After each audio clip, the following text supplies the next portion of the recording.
빼지 마세요. 다시 시작. 하나님이 기뻐하시는 뜻으로. 그리스도인은 무엇으로 삽니까? 지금 시리즈 네 번째 시간이죠. 그리스도인은 무엇으로 삽니까? 예, 하나님의 의를 가지고 삽니다. 기억나시죠? 예, 하나님의 의가 바로 예수 그리스도. 하나님의 의를 가지고 예수 그리스도로 말미암아 삽니다. 두 번째 시간 묻습니다. 그리스도인은 무엇으로 삽니까? 그리스도와 연합함으로 삽니다. 예, 여러분들 왜 대답 안 하세요? 답을 알려드리고 묻습니다. 그리스도와 연합함으로.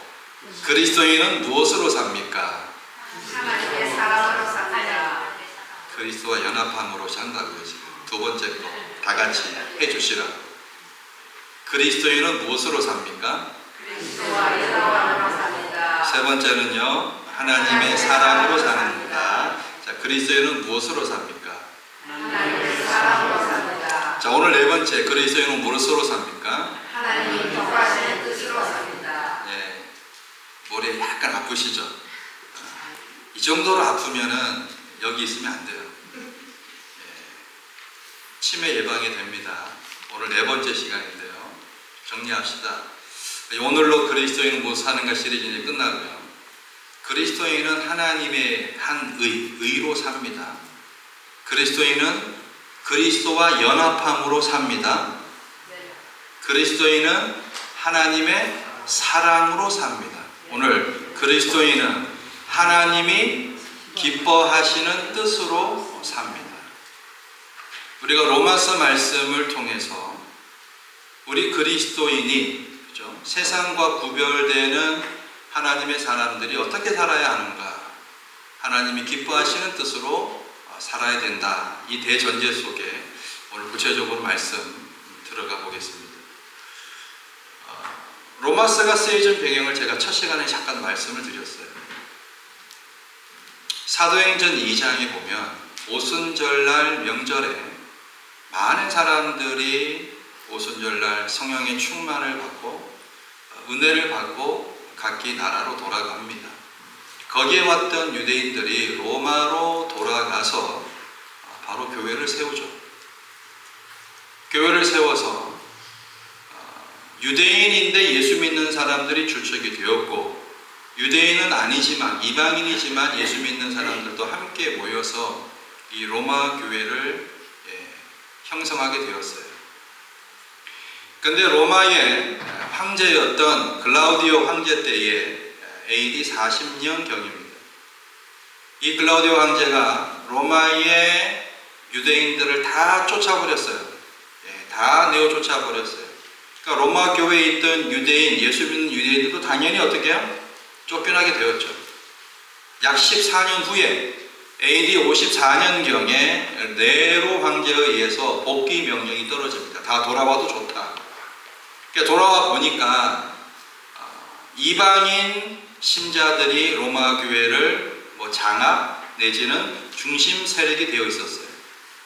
그렇게 돌아오니까 쉽게 말해서 교회 안에 이방인 신자와 유대인 신자가 있는데 어때요?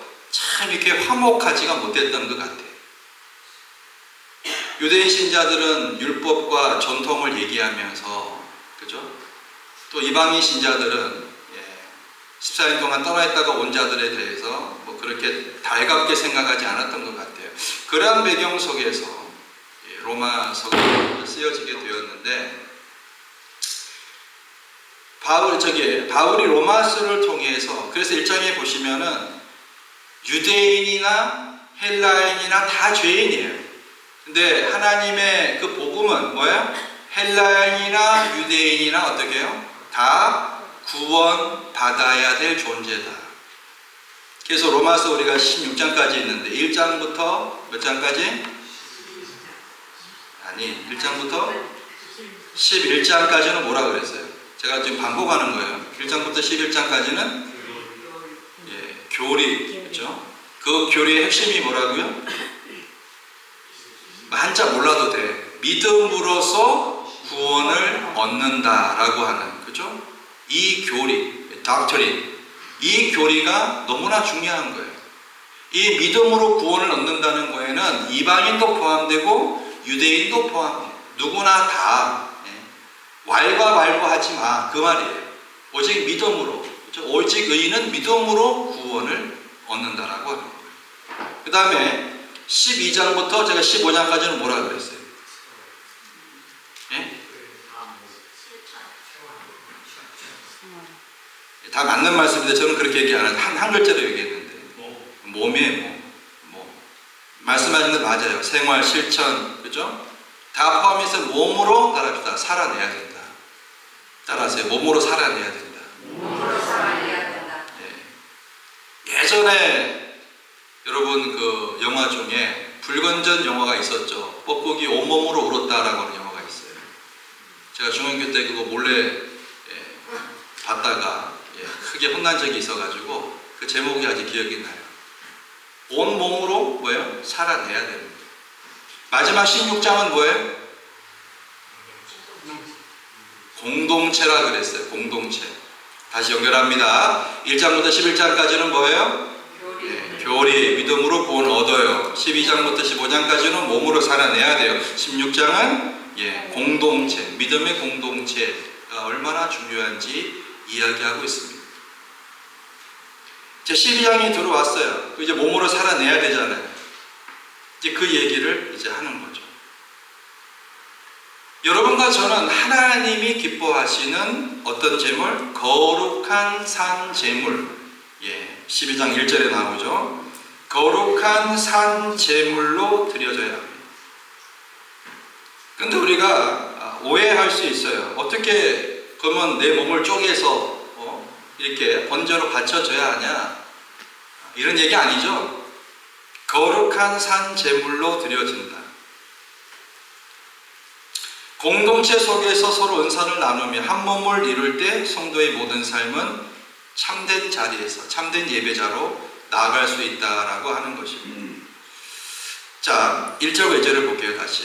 자, 그리스도인은요 나의 몸을 하나님이 기뻐하시는, 따라합시다, 거룩한 산 제물로 드려지는 예배자이다. 좀 축약합시다. 거룩한 산 제물.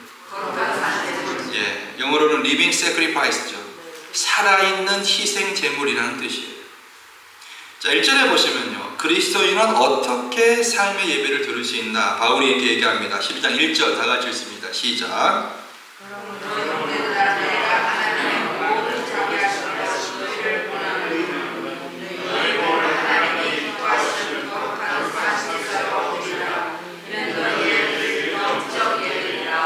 아멘. 자, 12장에서 주목해야 될 단어가 그러므로라고 하는 접속사예요.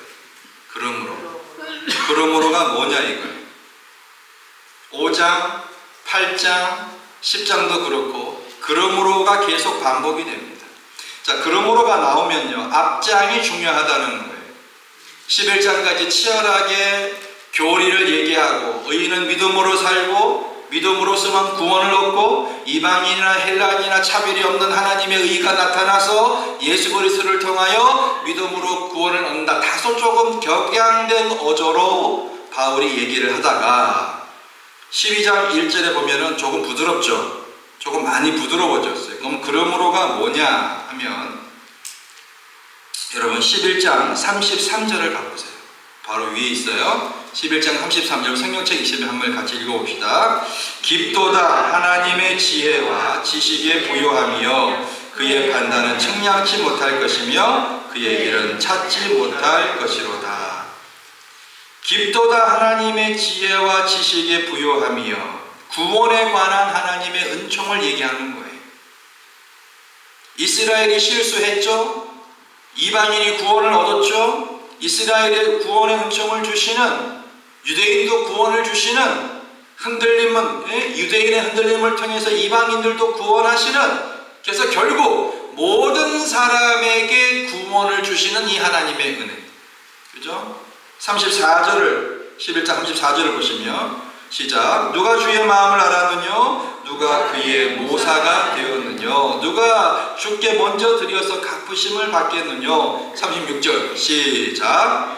이는 만물이 주에게서 나오고 주로 말미암고 주에게로 돌아감이라. 영광이 그에게 세세에 있으리로다. 아멘. 그러니까 우리를 구원하시는 하나님의 계획을 찬양합니다. 언제요? 창세전부터 여러분과 저를 구원하시기로 작정, 성삼위 하나님의 협약하심에 따라 여러분과 저는 우연히 예수를 믿은 게 아니에요. 우연히 이 자리에 있는 게 아니라 하나님의 세밀하신, 특별하신, 스페셜한 그레이스, 특별한 은혜로 우리가 이 자리에 있다라고 하는 것입니다. 믿으십니까, 여러분? 그냥 온 게 아니에요. 어쩌다가 차 잘못 타서 이 자리에 온 게 아니에요. 노인 아파트에 가면 좀 헷갈리겠더라. 토요일 새벽에 차를 대고 있으면 금난교회, 대흥교회, 어떤 교회, 눈에 잘 안 보이는 분들은 다른 차 타시겠더라. 어떤 분이요, 그죠? 어떤 분이 우리 차를 타려고 그래요. 본사님, 아니, 저는 아니, 본사님 우리 차 아니에요. 예. 뭐 아무거나 타면 어때요? 그죠? 한번 가서 싹쓸이 해볼까요? 권사님 금산교에서 오늘 새로 제가 왔어요. 모시고 우리 구원하시는 하나님의 은혜가 아무렇게나 그저 그렇게 여러분이 어떻게 생겼든 안 생겼든 못생겼든 덜 생겼든 상관없이 하나님의 그 작정 속에 우리가 들어와 있고 이제 12장을 넘어가면서 이제 드디어 예배가 나옵니다.